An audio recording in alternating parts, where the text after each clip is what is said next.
What's up, guys? So in this video I'm just allowing the Terminator to fully warm up before I get ready to do a compression test on the motor. Here I'm just trying to zoom in close to the driver's side valve cover where I suspect the tapping lifter is at, and I'm just trying my best to see if I can't make it more audible within this video.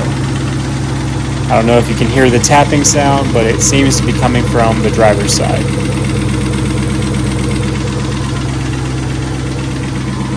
While the engine is running, I decide to go ahead and take the cap off that's on the intercooler reservoir just to verify if coolant is flowing, which it is, which is a good sign, which means that the intercooler pump is working.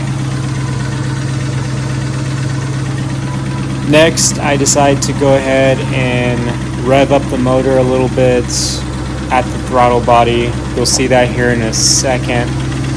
Here we go.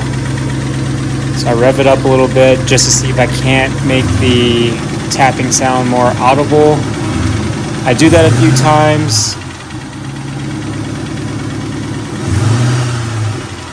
In the next clip, when I go inside the car, I'm basically just verifying where the coolant temperature is at to see if it's fully warmed up. If it's fully warmed up, it should be in the middle. So you'll see that here in a little bit.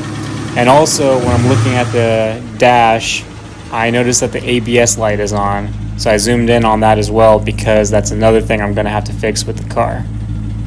See, ABS light. Here, the temperature gauge is right in the middle, which means it's fully warmed up. And then I shut off the car.